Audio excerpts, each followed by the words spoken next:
Hello. Brain Candy. Episode We're back. 795. We're back. Better than ever. 795. Nice. I like that number. Nice. I don't know. It's not even, probably, but feels feels real like good. it. Yeah. Mm-hmm. Feels lucky. How you dare doing, I Sus? say. Yeah. I'm doing well. Thank you for asking. I'm very excited because, we're gearing up. I got a big spring cooking. I'm really excited. Thanks. The season of Sarah's wonder. coming. Road trips, path of totality. Road trip. I'll share with our listeners. Susie and I was discussing that Susie and I are doing our little meetup, and then on our road trip back from the meetup, we're going to be going to where the solar eclipse is taking place. So we're going to see that. And I was talking to Eli about how excited I am about all this, and then he came to me like a few days later and was like, I'm just really sad that I didn't get invited to the family vacation with you and Susie and Adam and Lincoln. Family. I mean, can you imagine though? He used those words, family vacation. And I was like, I'm sorry, he's not but wrong. I know. But I was like, it's a work trip, but it'll be real fun. And I was like trying to pretend like it's not going to be super exciting. And he's totally missing out. I mean, it's going to be like the Griswolds, though, because we're going from Pittsburgh to Philly. And imagine he would have had to be like between you and Lincoln in the back seat or something. I know. Right. Like, I don't think between our games of 20 questions. Yeah. Right. He would regret that if he came. He's good on a road trip, though. So. It's going to be a hoot. I know that. It'll be really fun. We have Challenge Mania coming up. We're going to see a lot of our brainiacs at Challenge Mania. Mm-hmm. They've written me to let me know they'll be coming. I recruited a OG cast member to be a surprise guest. Really? Okay. Yeah. It'll be a surprise for everybody then. Secret. Yeah. Tell me. Ooh, I'm so excited. Yeah. Yes. How are you? Okay. I'm doing well. How are you? I'm doing good. I'm doing good. I'm thinking I'm ready to go back out on the mountain and go try snowboarding again. I'm feeling good about it. I'm just going to take it easy. Things like jumping up and down and running and high impact stuff is off the table, but I feel like I can do a chill snowboard session that wouldn't be high impact, as long as nobody crashes into me. I think that's risky business, but... A little bit. I have a doctor's appointment tomorrow, so we're going to run it by them and see what they say. Yeah, I want to know what they say, because I feel like... They do those things where it's like, whatever you feel is you're ready to do. Yes, there is an inherent risk with that. But that's not true in this case, because this is about, other people being careful, too. Right. That is totally true. That is the part, if somebody crashes in. I mean, I'm not going to, bust a seam or something, but it could just hurt. I hope not. I hope not, too. But I think I'll be okay. I think I'll be okay. Let's see. Where do I want to start? So many different little stories. I feel like we have to talk about this because it's everywhere, and I just want to mention it. Have you seen everything that's going on with the Ruby Franke case? Do you know who this is? Oh, yeah, that YouTuber lady. Yes. So Ruby Franke was part of the Mormon mom YouTube, I don't know, whole contingent. Yes. Yeah. And subculture. I want to say it was 2016 or 2018 where she started a YouTube channel with her 6 kids and husband. Yeah. And then and went on as to collect 2 million followers on her channel who are all tuning in for parenting tips and, that's life lessons. A lot of people. Those Mormons, they really know how to do social. I mean, oh my God. I'll hand it to them. I mean, isn't that kind of like their thing? Spreading the word and missionary work? You mean, oh, yeah, for sure. Okay, so you feel like their skill set lends itself to really good branding and stuff? Totally. Okay, yeah. You must be right, because, man, they're killing it. Yeah, or... were. And yeah. And so, things started to get people started to get suspicious when she started posting some content about disciplinary action and things like withholding food. And then one of her neighbors gets a knock on the door, and it's her son who's escaped, and he has wounds on his wrist from being tied up, and he's severely malnourished. And the police come and find another child who's in similar condition, and they end up taking her away. And now she's been sentenced to, I think it's 60 years. It's like it was a long time. Yeah, a long time. I thought I read 30, but either way, it's decades. Oh, maybe 30. Yeah, but a long time. And she's and the thing that's crazy to me is how long it went on and how popular she became before people started stepping in and saying something's wrong here. And it's crazy to me how her husband claims that he was not aware of what was going on. Yeah, it was her and some weird partner lady. Yeah. I don't really understand the role of that person, but it seemed to coincide with her introduction to the family when things went sideways. But was in what you read, was there any insight into like how Ruby lost her way? Because that is really, how do you get to that point where you can justify that treatment of your children? So she has two sisters, and her sisters were also creating YouTube content, and it felt almost like she was falling in line doing, the family business. And I think in her mind, it was so important to create this content and then to be really transparent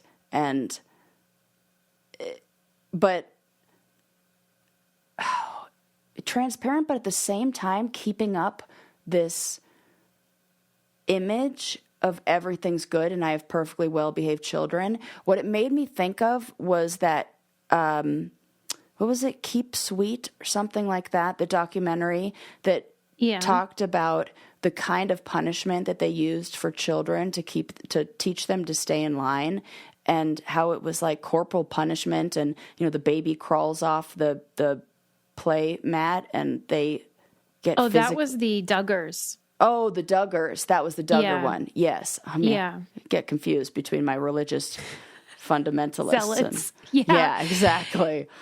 Right. But it's just strange because you kind of expect that sort of thing with cults and fundamentalism. But this woman began as idyllic parent, somebody that's like a model of parenting. And then clearly things veered. Like, do you think that she was suffering some sort of mental problem? Or do you think how do you do that? No, I think she's understand. Maybe a narcissist. And that was all she could think about, was just her own image and not. Yeah, wow, I think crazy. So. And I was listening to a podcast on it, and there was a neighbor or somebody who was a friend of the family that said they noticed that they would start to say things at parties and events that were just peculiar. Like she would talk about putting all of her kids to bed like with the Tylenol PM and giving them like adult drugs to just, she seemed like she portrayed a mom who was a fit mother, but in reality, I don't think she was. This is fan fiction, but do you suppose that if you're in a situation where you feel obligated to have a huge family, and maybe it's not what you would otherwise choose, right, or your natural gift, that you feel pressured to, and then you have how many 6 kids, and you're just like in too deep, that could have contributed to it. Yeah, I do, because it does also seem from what I read and from what this podcast talked about that the younger children got it worse, and it almost feels like she resented them more in some way. The work she had to do in parenting. We're talking like... Are you familiar with Ballerina Farm? No, what's that? Ballerina Farm is the handle of another Mormon Instagram influencer. She has like 9 kids or something crazy, and she had her kid, it was like 2 weeks old, and she just competed in like the Miss Universe or Mrs. Oh, I did. Yes, I saw that. Something. Yeah. And she they have a farm and she like fucking churns butter or whatever, but she's like super hot. Yeah. And like she's sort of doesn't hide this, but it's not like talked about too much that her father-in-law owns like JetBlue. Oh, okay. So that's it's helpful.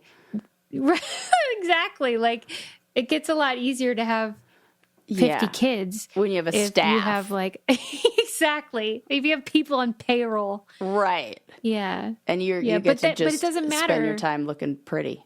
Hot hobbies. We all know, though, those facts don't matter when you're scrolling and you just see this beautiful, hot, perfect mom who's 2 weeks postpartum and in the Mrs. World pageant. Yep. Because a staff can't make you look like 2 weeks later like that. Right. So you can easily fall into the jealousy trap, I think. Absolutely. And it is, I am so sad and devastated for that family and for the kids in that situation and the community and all the people involved. But there is a fascination that I have with watching people like that. Like when I find out that the Real Housewives are, getting Wait, why? What is it that you love? I don't know. I mean, it's got to be that Schadenfreude thing that like we like to watch somebody who's seems like they have it all. Has it all. Mm-hmm. Like fall from grace in a way. And like, I just knew it. I just feel like anytime people try to portray perfection, that you only have to peel back a little bit of the layers to realize that that is all a facade and not the reality. And I think as somebody who's I was thinking about this, in a couple years, I will have spent half of my life in the public eye. And I think you have spent over half of your life in the public eye. And that's a crazy thing to think about. When you think about how public we've been, how, I don't know, maybe reality TV has in a way pushed us to be, I don't know, more authentic, or being on there for so long, you have to kind of just surrender and be like, I can't pretend and I can't keep up the... Yeah, we can't put the toothpaste back in the tube. Right. I can't do that for forever. So, I don't know. I feel like you and I and people like us sit on the other side of that, like spectrum of like people in the public eye, where it's very real and very like, I don't know. Yeah, authentic and candid and vulnerable and whatever. I often debate about it because I feel like, you know how I have that tendency to be self-deprecating, and the consequences of that are that a lot of people are fucking idiots and don't. I am also other deprecating, and and that they don't always understand that joke or that comedic sensibility, and then they just take your word for it. Oh yeah, she's an idiot, or she's a loser, or she's whatever. And I'm like, wait a minute. Like, yeah, wait, hang on a being sec. humble. I saw some article come out about the top earners on YouTube or something, and one of them is like a little kid who's unboxing stuff, and I'm just like, that Ryan kid is insane to me. They're like, it's scary. It's. And how do you tell a kid to like work hard and go to med school when like somebody's, we need plumbers, we need dentists, we need, You just want them to learn a trade. Custodians. We need people who are gonna, I don't know. Yeah. Yeah. Remember when that shifted and schools would ask kids what they want to be when they grow up, and then now they say YouTuber. Yep. For a while, we've even seen this studies come out, every few years. And even on this show, we've talked about the different responses. I remember way back when we talked about this, and the number one answer was celebrity assistant, like an assistant to a celebrity, because that looked very, sad. Yeah. And then it went to YouTuber. And that's just crazy to me. It's like, I want to be sort of associated with famous people. And now I can learn that even just being a regular kid, I could be a famous person. And the talk, the language, like the way kids speak now, it sounds like they're doing a YouTube like video. Hi guys, welcome to my channel. Okay, so here's what we're gonna do. Da-da. And I'm like, oh my God, little 12-year-old girls all sound like they're gonna tell me like what they just bought from Sephora. Watch me get dressed, or watch me get ready, whatever they say. Get ready with me. Yeah. Well, if you were watching me get ready, you would see me putting on my Lumi deodorant. Amen, sister. Loving every minute of it because I'm doing everyone a big favor. Yes. Because Lumi deodorant has magical things inside that eat up that bacteria, prevent you from stinking up the joint. It's so nice, and you can put it anywhere on your body. So they have the cream and the wipes and the stick, and you can put it on whatever part of your body that smells.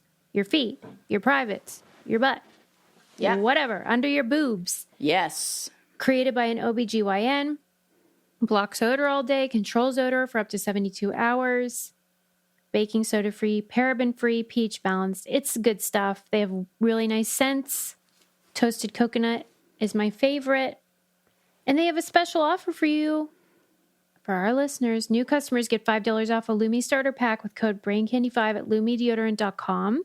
That equates to over 40% off your starter pack when you visit LumiDeodorant.com and use code BrainCandy5. And it's that pack that includes all those different types, so you can try the cream and the wipes and stuff, which are great for travel. But it's all wonderful. You will love it. Trust on that. Yes. By the way, because people like to have a heads up, we have a guest today. Oh, yeah. And it's so fun. You know how I love Don Rickles, right? Yes. Well, his daughter, Mindy, was kind enough to agree to talk to me, and we had such a fun chat. How cool. And we were just talking about Don and how much I love him and how special he was. And if you're not familiar with Don, you should check out the Don Rickles channel on YouTube. It's hilarious. And I just non-problematic YouTube content. This is what I'm here for. Well, some people probably do think it's problematic because he makes fun of literally every race, gender, height, size. But that's what makes it funny to me is instead of like this thing that we do now where it's like you can't make fun of anybody because it can be disturbing to people, he makes fun of everyone. And no one is safe. And it was considered like an honor to be roasted by Don. Yeah. And the reason why it was so effective is because you knew that he wasn't actually like that and that he's sort of making fun of these stereotypes and whatever. Yes. And it's sophisticated, but it seems like the opposite. He's a legend. I adore him. And his daughter was a doll. So that's coming up later. Oh, can't wait. As you were, Sarah. All right. Let's see. What else do we want to talk about before that? Did you see, as somebody who is very passionate about the Apollo ventures, did you see that there was another moon landing that went not so well? Yeah, I did. I was sad. Like, to me, when I saw the video and heard about this, it reminded me of how you said that in, what was Apollo 13? Apollo 8? What's the one where the guy just dropped something? Yeah, Apollo where it's 13. Like we've spent all that millions and billions of dollars on everything, and we didn't think maybe, and then it just like tipped over. It landed and then just tipped over. We didn't think maybe we should have some more supportive landing gear or some situation where we could correct it. And now it's tipped over and it's charged with solar panels and it fell over on the side where the solar panels are. So now this thing is stuck, dead in a way, on its side. And I took a few pictures before it died, but it kind of feels like a wah-wah. Obviously, these are brilliant engineers that work on all this. So do you think it's the case that there's always an element of things happen and you can't control everything? Or a do you rock think on that the they just, ground like... we couldn't control for a rock on the ground. Let me see. If I'm landing on another planet where the terrain is unstable and unpredictable, I'm going to account for maybe a boulder or two. Okay, so you think these are dumbasses? No, okay, well, let's not go that far. I just think that sometimes, here's what I think they needed to do. Okay. You know when you write a paper and you've read it 1,000 times and you swear there are no mistakes in it, or there's something that you didn't think about, and then you give it to somebody else, and then they're like, oh, what about this, this, this? And you're like too close to it to see the problem. Okay. Mm-hmm. You think they need like proofreaders, kind of? Kinda. Mm-hmm. Somebody who's like troubleshooting, saying like, well, what happens if the wind blows? Or I guess there's no wind up there, but like it feels like we should do all of the building of it and then send it to another group to give a look-see at, because it feels like they were too caught up on the launching, the whatever it was in it, and then forgot this one thing. I just love that you are like tearing them apart. You're like, a rock, Susie? Because when you see this thing land, and my favorite was watching the guy from NASA, or no, not from NASA. It was a private company that did this. I can't remember what the name of what their name is. It wasn't Elon Musk. Wasn't the usual guys. SpaceX. Yeah, and he's giving an example. He's got this little model of it, and he's on some talk show talking about how it tipped over, and he just takes a little model and then just flips it on its side. And I was like, no, I didn't need, just like, that made it look sadder. I don't know. It just feels like the way it was designed. I would have thrown some airbags on the side or something to pop it back up. Or like put some solar panels like on the back side, you know? Yeah, or something. I just love that we think we could have done better. I'm like, guys, I've read The Martian. Think. I know. I've had a lot of dreams aboard the International Space Station. Here's what's happening. Got this. Yeah. Right. So, hey, better luck next time. Better luck next time.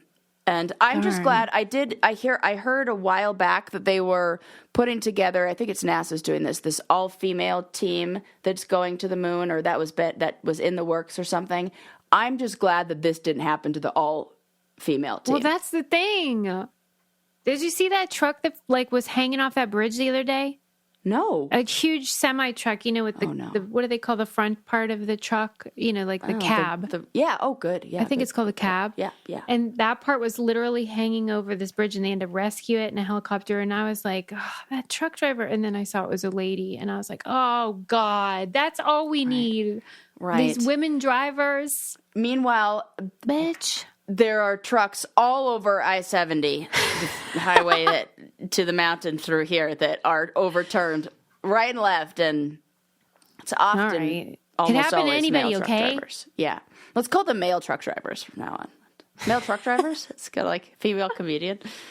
Did you see that Nike has unveiled what they call them kits, the uniforms, and like the like a team uniform? They'll be like they'll call them kits. So Nike has released a new kits for the National Women's Soccer League. And this came after many of the players who are female in the Women's Soccer League were complaining about having to play in white shorts. And so it's always been the rule that when you're like away, you wear white shorts. When you're home, you wear black shorts. Like that's always been like the case. Like in soccer? Yeah, like home and away. You have two different uniforms, and usually it's like white bottoms for the uniforms. And women were saying this gives us something to worry about when we're on the field. We don't want to be worrying about our period in our uniforms. Sure. And there was a quote from one of the, I don't know, heads of maybe the player representative or somebody from the organization who said that women have a lot of concern, and serves as a big distraction, or it's been a big distraction to play in white shorts because of fears about menstruating in the period. And I read maybe 6 different articles on this because I noticed something in the first 2 articles that I had seen. I don't know, like prompted my little journey down this road was me seeing something that came up on Instagram that said because of women's concerns over their period has led Nike to change the uniforms. So I saw it, the first time I heard about this was connected to how women feel about their period and playing in white shorts. So when I read the article, the first article I read, I was so surprised because there was no mention of periods in there.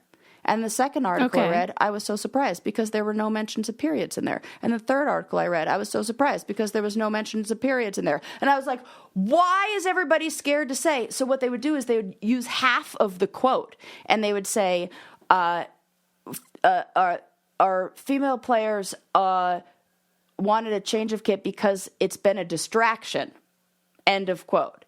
And I'm like, wow, they're scared to talk about periods in news articles. And then I found one that, and all of them were written by women, which I thought was like, huh? And then the one article I saw that did mention it was written by a man, and he mentioned that, which I was wondering if, I was thinking maybe as a female writing for ESPN or writing for that, there was a fear there in writing and talking about periods, and them then bringing that to the editor and them saying, nobody wants to hear a story about periods, and fearing that it would be deleted or edited from that. And that's what you think it must be? I don't know. I was like, that's like Sarah's got a theory, because I thought it was interesting that I read multiple articles on this and only a few mentioned the word period. And most of them didn't. And it was the ones that were for big news, like ESPN, ABC, like big organizations that didn't mention period. And it was the smaller, like, I guess there's a sense of it being indiscreet. Like, I didn't like it. It made me angry. It made me like, why can't we just say what it is? Well, because I was trying to think of like a male equivalent would be like boners, right? So, like if their uniforms were too... Seems to not be affecting Major League Baseball because they changed up their uniforms and their pants are see-through. You kidding me? Oh, it's like a whole thing. I have been reading about how what the fans want in, like if they buy a jersey of their favorite player... is, something that's substantial and like they used to be, but that the materials and stuff have changed a lot over the years to be more aerodynamic and more suited for athletics. Right. But that translates to the consumer as like flimsy. Oh, and like I know this material they're talking about. That quick and dry. Instead of like embroidered stuff, it's all like iron on because it's more aerodynamic, right? And not as heavy and not as itchy. A whole bunch of things. Do you think that's why the pants are thinner, because it's probably sleeker or something? They should just run naked. I could solve that problem for them right now. That really, no problem. Yeah, that I don't know what they were thinking here, but they need to redo them. Yeah, I'm thinking about how much I'm enjoying my naked wine. Cheers to that, Suze. Me too. Cheers. What are you drinking? Drinking a little Savvy Bee. Me too. Naked Wines is great. This is wine that comes right to your door, but I love it because I like to joke that I've never had a glass I didn't like of wine. Like when they make you do that song and dance at a restaurant where they're like the tasting and shit. Yeah. I hate all that performance. It's not corked. It's just not. You don't need to do all that. Anyway, but it's not true. Like there are glasses I have had that I didn't like that I think I'm a little bit pickier than I like to admit. Yes. And so I've been very impressed with how the wines that Naked Wines have sent to me based on this quiz that I took were actually wines I like. Mm-hmm. And they come from winemakers I'm not familiar with. So it's something new and different. And also I like to support the winemakers directly. There's no middleman. It's just a really fun process. I think people would really like it. And I feel like this is the best deal out of all of our partners. Yes, this one is it like, really is. You have to take advantage of this. So head to nakedwines.com/brain candy and click enter voucher in the top right when you go to the website. Put in brain candy for the code and password to get 6 bottles of wine for $39.99 with shipping included. That's $100 off and less than $7 per bottle. That's nakedwines.com/brain candy and use the code and password brain candy and grab 6 bottles for just $39.99. One last time, that's nakedwines.com/brain candy, code and password brain candy for $100 off your first 6 bottles. It's great. Okay, so this is the article or the story that I've been most excited to share with you. So remember a little while ago you were talking about how you can go to a morgue and you can do an autopsy or go work with the cadavers. Yeah. So when this popped up, I'm like, oh, I have to click on it and I have to watch all of it. So a woman named Dr. Lishman, who is a consultant of histopathology, she's a histopathologist at the Peterborough City Hospital in England. She does autopsies and now she consults and works in pathology. So basically finding out how diseases of the tissue, how people died, cause of death, things like that. And it was really cool. It's this, she goes through an entire autopsy and does it with you don't have to worry if you're squeamish, no blood and guts. She has life-size models and cutouts of each organ so that she'll hold up and show you the size. And she goes through step by step of the entire process of an autopsy, and which she calls it post-mortem evaluation. They don't even use the word autopsy, which I thought was interesting.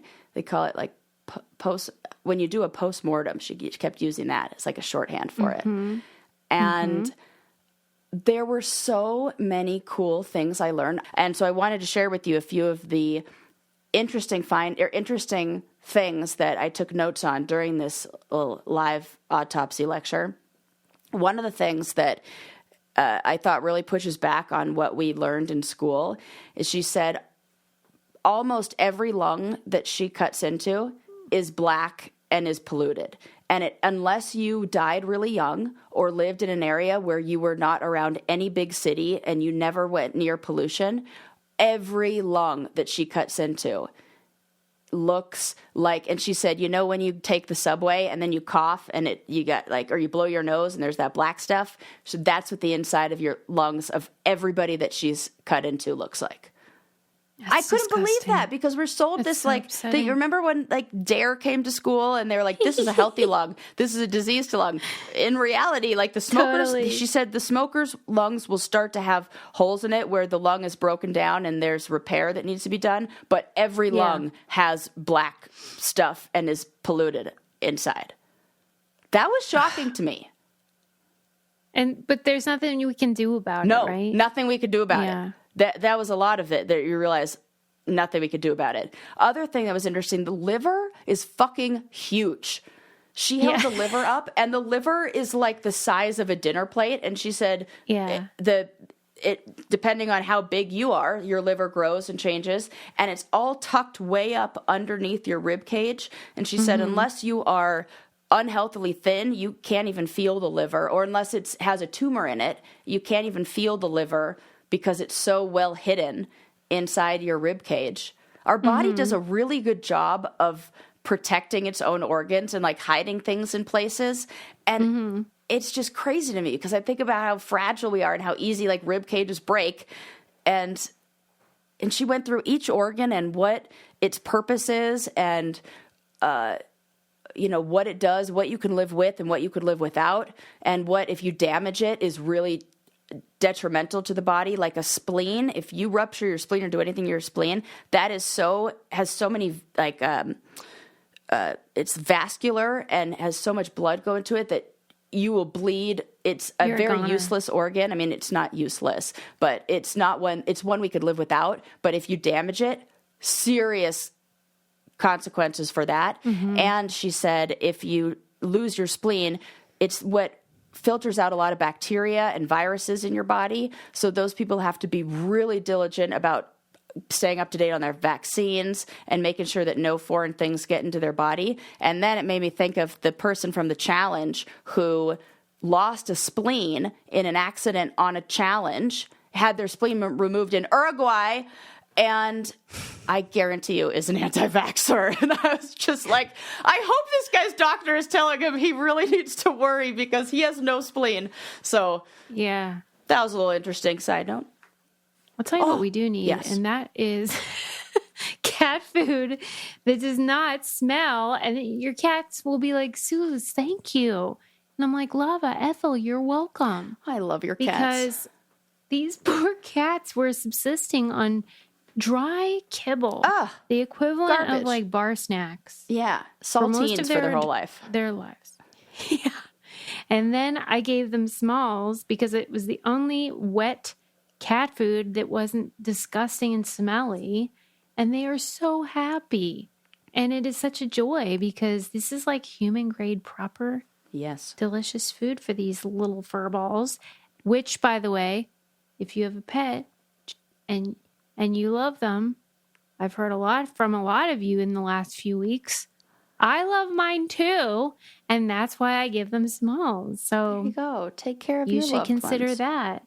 With Smalls. It's 2024. Are you feeding your cat kibble, aka bar food? Head to smalls.com/braincandy and use promo code braincandy at checkout for 50% off your first order plus free shipping. That's the best offer you'll find, but you have to use our code braincandy for 50% off your first order. One last time, that's promo code braincandy for 50% off your order plus free shipping. Okay, so other little fun facts that I have one more that I want to give you, that this is something that we've kind of heard rumors of. Have you heard that your nails and your hair keep growing after you die? Yes. Well, she set the record straight, and she said, absolutely not. Nothing grows. Everything stops. When blood flow stops to areas, all of those functions stop. But what does happen is the body becomes severely dehydrated. And when the body becomes dehydrated, the skin shrinks.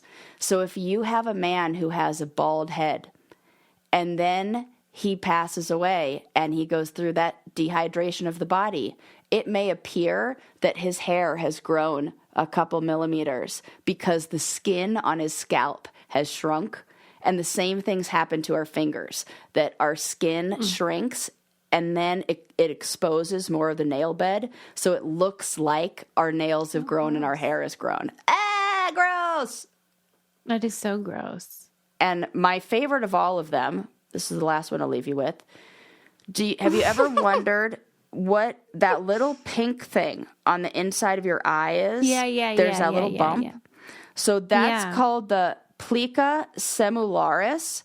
And it used to be a third eyelid that would blink horizontally. And you can see this in the action of many other animals. I think some cats have that it blinks the other direction.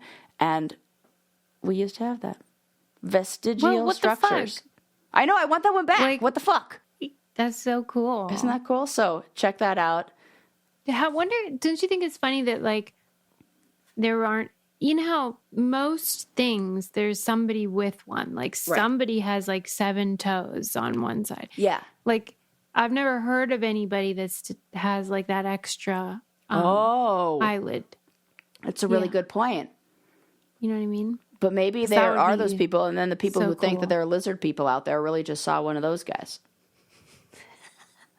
Maybe. I don't know. What do I know? Maybe. It's all foreign to me. But I'm fine with foreign things, and that's why I love Babbel. Language learning. I'm still working on my Portuguese, and you know, I'm not great, but I need to work on it because, like, I need to build confidence. Yes. And so that's what I'm working on. And I find it really fun, and we do it as a family and practice and stuff. And it's just like a way to engage and, I don't know, light up parts of my brain. I think you're so right. You know, we are on our phones so often. Anytime I can replace phone time with something that's also going to educate me and help me achieve a goal, sign me up. So I get that same experience of feeling like I'm, I don't know, gaming in a way. Yeah. And it feels like just sort of you're bettering yourself, but it's fun. And it's like it feels like a game, but you're actually doing something useful instead of just mindlessness. And it focuses on like real life conversations. So that's useful. Yes. And I hope to put it to use someday. Here's a special deal for our listeners right now. Get 55% off your Babbel subscription, but only for our listeners at babbel.com/braincandy. Get 55% off at babbel.com/braincandy, spelled BABBEL.com/braincandy. Rules and restrictions may apply. You'll love it. It's like, they say it's like a semester of learning. You know what I mean? Yes. Like just a few times on the app is the equivalent of like. That's great. You'll love it. Yes. Okay, so let's welcome to the show Mindy Rickles, who is a gem, but is also a comedian in her own right. And just, I really appreciate that she's working to keep Don's legacy alive. There was a New Yorker short documentary film by Judd Apatow focusing on the best friendship between Don Rickles and Bob Newhart. And for whatever reason, Don, it was very important to Don that people remember him and that his name sort of lives on. And so he would tell everybody that, like, don't let them forget me. He said that to John Stamos. So John made a whole chapter in his book, his memoir about Don Rickles. And like Bob Saget was always promoting him, and like Jimmy Kimmel, certain people that loved him really try to have new generation of people discover him. And so I saw that short film and I thought, well, I want to do that too. Like, so I reached out through the Don Rickles channel on Instagram, which follows me. And they were like, yeah, you know, you've been such a big supporter from the beginning. And I'm like, yeah, I still do that. Because I think that if people check him out and see the bigger picture, I guess I want to encourage people to have a thicker skin. A lot of what I gripe about, that sometimes there's pushback from listeners, is just encouraging people to be more resilient and to laugh at themselves and to realize like it's not always that serious. You know, when I gripe about Gen Z and all that, a lot of it has to do with this. It's like, life is so hard. I'm not denying that. But we have to learn to laugh at ourselves. Yeah. And that was his whole point, was like, we're all goofballs. We're all doofuses. Yeah. Life on this earth makes no sense. Right. We have to enjoy it and laugh at each other, but in love, with like a foundation of kindness. Yes. And so that's why I wanted to have her on. And I really appreciate her indulging me. So welcome to the show, Mindy Rickles, and check out the Don Rickles channel on YouTube. Mindy Rickles, what an honor. Thank you so much for coming on Brain Candy. Thank you. Beyond excited to talk to you. Oh, no, that's great. Thank you so much. I really feel honored because I was saying when I wanted to interview you, when I watched the Bob and Don love story documentary that the New Yorker and Judd Apatow did, I thought, I want to just do what Don wanted, which was to keep his name alive and to honor him. And so that's why I harassed you and forced you into this nightmare, because that felt like a call to action to me. Like, okay, I'm going to do it. But do you feel like that's a burden for you, that you have this big job of, you know, you got to like keep people talking about this amazing person? Right. No, because that's what my father ingrained in me from a very young age, to keep his name alive. So no, I'm doing whatever I can to keep that going. So I appreciate you, thinking of him and wanting to have me on, because it would have been very thrilling for him for sure. No, because even just preparing for this, Mindy, I need a therapist because I cried 3 times Like every time I'd watch a clip that was really cool or special, I'd be like, oh, there's another one. It's so amazing, whether it was an interview or people talking about him. And I just felt like this is so important, even though it's something so silly. It's comedy is serious business, don't you think? Absolutely. It's very serious. And, that was his life. And so he, was funny in all aspects of his life, but his friendship with Bob meant so much to him, and also with my mother and Bob's wife, who recently passed away as well. They had a wonderful friendship, the four of them, and they traveled all over the world together, and they just had really great times. Even though my dad and Bob were such opposites, they really were the best of friends. I thought I noticed in the short film that I think it was Bob's son said that maybe what helped sustain the relationship was that they were not competitive. They were totally different types of comedy people. One was a monologist, and one was doing more interactive work with the audience. And so it wasn't threatening, don't you think?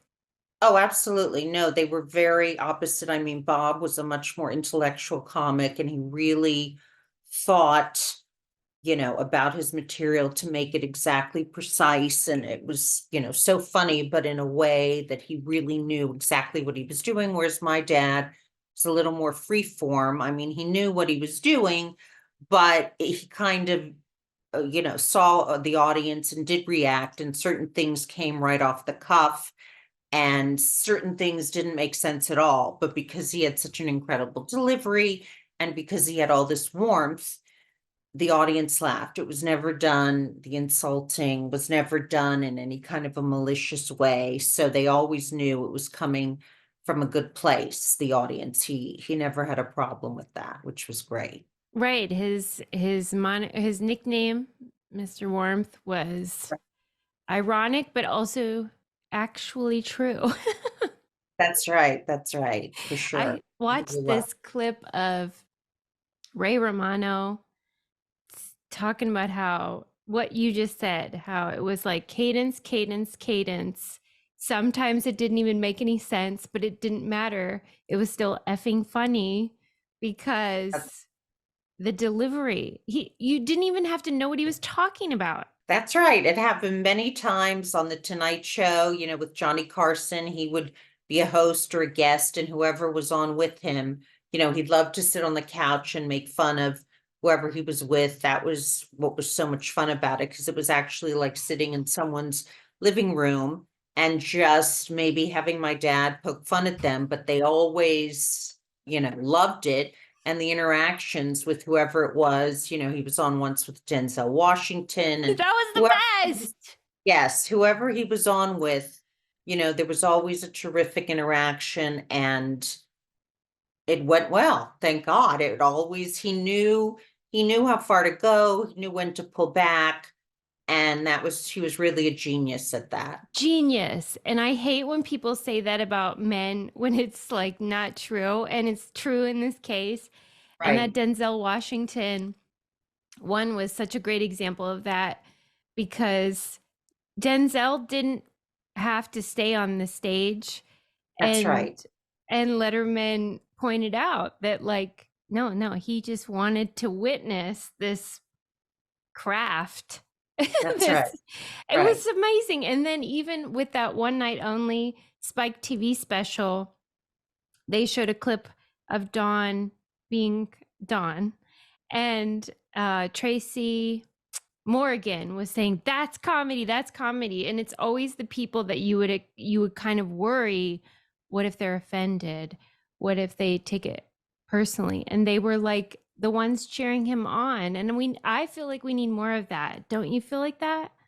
Oh yeah. I mean, absolutely. My father could poke fun at Robert De Niro, and you would expect him to get very angry about it, but he loved it. Or Frank Sinatra. he knew he was the one guy that he knew Frank was not going to punch him. If whatever he might say to him and the jokes, that's how he started out with Frank Sinatra, sort of discovering him in the lounge and all that. And I think nowadays, well, there's a lot of, what's woke and what's correct to say. And I think then it was more sort of free. He knew he didn't really have boundaries. He knew what his boundaries were, but he was able to really interact in just an incredible way. And no one else could do it the way he did. I'm so glad you mentioned that about Robert De Niro, because I was struck by that with the Golden Globes with Joe Coy. People have different opinions about whether that performance went well, but he interacted with Robert De Niro and really took him to task. And I was so impressed with Robert laughing so hard. And I thought that's what he did with Rickles, and why it was so awesome, because it wasn't about him. He's great. He's not worried about anything. He's just going to laugh. Who cares? And I kind of wanted more of that in Hollywood in general. Right. And in No, people in general. So Hollywood, there's a barrier, and the toughest audience is a sort of industry audience. And I think, for the Golden Globes, that Joe Coy, he really had a very hard job, and he had a very short amount of time to get ready for that. So I can only imagine how tough that must have been. And I don't envy that. Yeah, no, not at all. So I think my dad, he also had a reputation that of 50, 60 years. So people knew what he was like. It's harder. He said that when he first started in the lounge 50 years ago, and he would insult the guys at the bar, they weren't like, oh, that's a riot. No, the owner would get out, you're done. So it's certainly not something that just came right away when he was young and didn't have the kind of credentials or the technique that he got just through the years. It's very difficult. So when you're in that kind of a position and you have to comment on, the actors in the audience and the films, I mean, it's very tough to be able to just walk that very fine line and be a success with it. I mean, it is a testament to how amazing your dad was at his job. And I don't know if it's a gift or just what, but it did feel, like you said, genius. You're so fascinating to me because you seem like a perfect mix of sensibilities of maybe your parents, because I was watching on the YouTube channel Behind the Dawn, and you do this amazing impression of your dad. Is he watching me? Is he watching me? That whole thing. I was like, that's him. But yet I still feel like you have that sort of like even keel thing that he said that your mom had. Like, that's right. My mother was very, very low key. She was a Valium. And actually I don't know, impersonated him on a Netflix special with Jeff Ross, where I played him when he was in the Marines, and actually I was him insulting people. So I think that, yes, I'm definitely a combination of both my parents. My mother, had to be someone that was very laid back and he could make jokes about her, and she had a great sense of humor about herself. She never took it personally or was sensitive to it, because they wouldn't have had that kind of balance if she couldn't deal with that. So I think it really worked out very well. And no, she was more shy, and it was difficult at first for her when they would be in Las Vegas and people would come backstage to the dressing room and line up to come in. And my mother she had to be the hostess while they waited for my father, who was getting dressed. And, it took her time through their marriage to get more and more comfortable with meeting these new people that were very excited to be there to meet my father. But then my father came in and they were ready, and my father just went at them, and they loved it. That's what they were waiting for. So yeah, I think they had a really great combination, and I hope that I am a combination of the two of them. definitely. Yeah, it seems like such a cool balance. And Right. I'm sure your particular experience was fascinating and had Yeah, challenges and sure. benefits. But For sure. I try to imagine what it would be like to be in your shoes because I imagine that you want to elevate the legacy, but you are a person too and want your own identity. How do you balance that? It's something that I've learned to live with. I mean, I've done stand up and Yeah. have a Don Rickles channel also with my father's production company, and my husband's doing a podcast actually with it's called The Real Brady Bros with Barry Williams and Christopher Knight, and they go over the episodes of the old Brady Bunch. So I think I've moved into other areas working on different things, but still sort of maintaining the feeling of my father, because I've always been so similar to him. He's sort of always with me, I Oh, never lose that. And even with, the YouTube channel, working with Tony O, his road manager, and Michael, and it's been a really, really great experience doing that, I have to say, for I sure. I just want to thank you because I know that it's sacrificial on some level and that we are so thankful. Oh, well, he would be Honestly. very, very thrilled just to know, all these years later, and people are still talking about him and still appreciating him. And when he would say, is he laughing? Is he laughing? I mean, even with the big stars, if it was Steve Martin at a show or Martin Short, he still felt like it was all new. He never took it for granted. He never just took it with the assumption that, oh, they better laugh. He always hoped that they would and that he would do a good job. And so he always had that freshness Yeah, about him that I think was really great. it fascinates me how I think that he knew that sense of like, okay, every day is this new battle, and that's why Right. he would go out to the Matador music, right? He That's sensed that he was going right. to battle, but That's yet right. he didn't have a set like a traditional comic. No, he He never wrote down his material. It was sort of like it just came from, as I said, years in the lounge. Um, when his act, if he was doing imitations of his mother, his aunt, and they weren't laughing, he would maybe go to a guy in the bar, what do you think? Why are you wearing that shirt? And he would start sort of insulting them, and it kind of came from that, and then different bits came from that, and it developed through the years, but he never wrote down material or thought, oh, this is going to be a joke I'm going to write. And people couldn't write for him either. yeah. They had to just sort of let it go and let him do what he wanted, because it was impossible for anyone to write for him because he was so unique with what he did. I never knew that until I saw on the Dinner with Dawn AARP special with Judd Apatow when he said that he Yes, had submitted some material to for Dawn to do, and they were like, he doesn't nobody writes for him. That's incredible.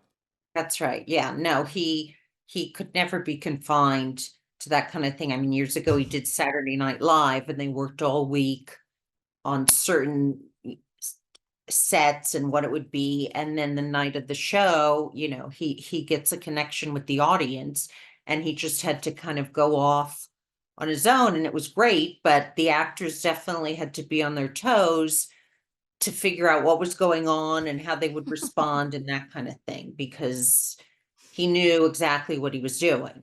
So, and it always turned out great. Whenever you decided I'm going to give this comedy thing a whirl, and I know that like you were your own person and had your own whole thing going, how did you approach it? Just like completely separate. Yeah, I mean, I think so. I was always similar to him. I was always funny like he was, and I started it later.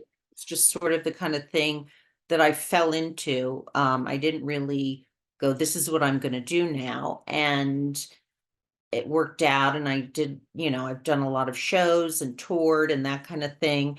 And right now I'm starting also with my husband at a podcast with another comic, Christine King, and it's called Rickles and King. And I think it's about the way I was raised, as opposed to, she was from the East Coast and from a totally different kind of a background.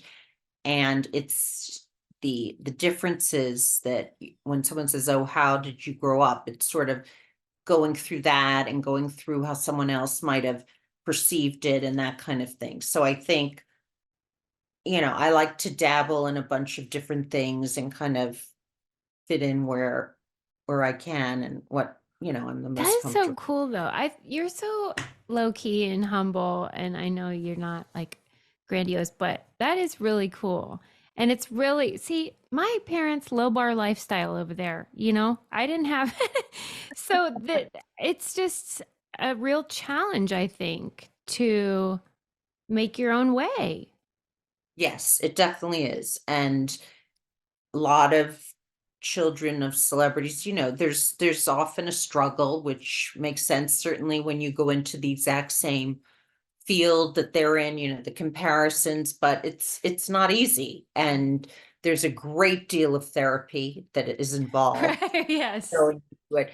But it's really something that you have to kind of balance. I have a really great home life with my husband, and my sons are in their 20s. And so I think having that has really helped me to have a balance. I don't think if I had that, if I had done this when I was in my 20s or whatever, I think for me personally, it would have been much more difficult to not have that sort of backup and know that I always have them to fall back on, and that they're always going to be there for me, that kind of thing.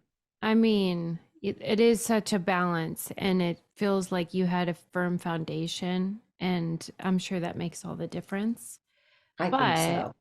Like I said when I started, I feel like this is you've taken on the task of maintaining a legacy and also having your own identity, and that is a big job.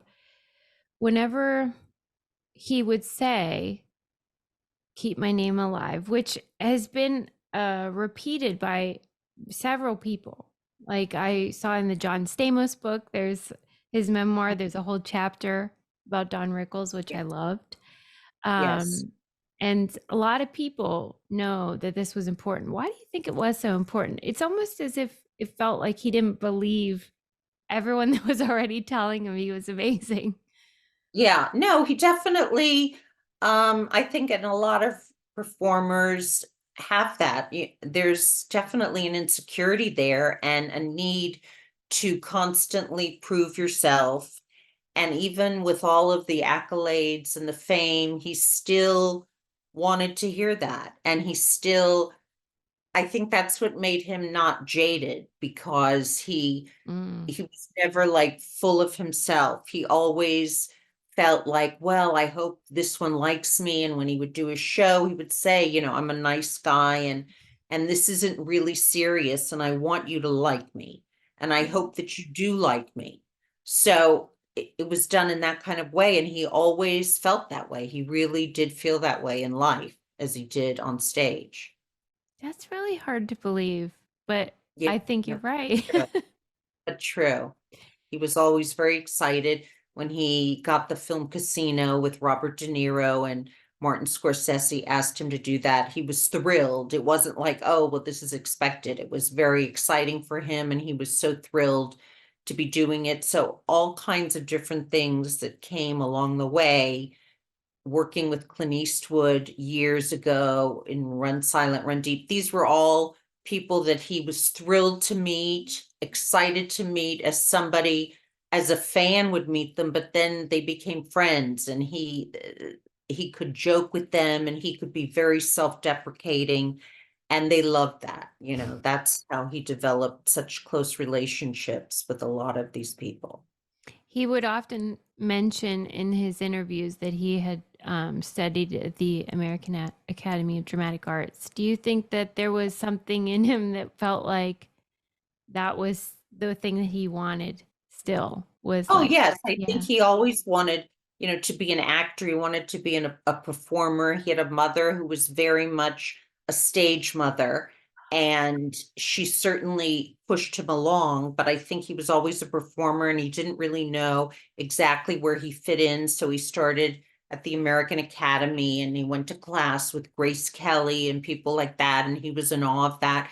But it developed over time and he was on so many different shows, in the 60s and Gilligan's Island and the Andy Griffith Show and all these different shows. And I think his comedy developed through that, and he found his niche, and then he started going to Las Vegas and working in the lounge, and then he got to the main showroom, and I think through that he kind of found his place and where he belonged, where he felt really comfortable.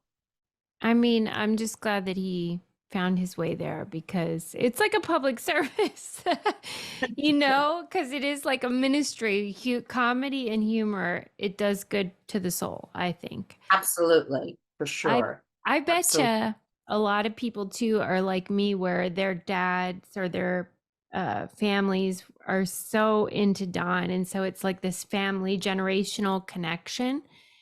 Absolutely. And I connect with my family members with Don's material. And I was asking my brother what he would ask you, and he wanted to know, there was I guess Jim Carrey had done a Don Rickles impersonation. Are you familiar with it?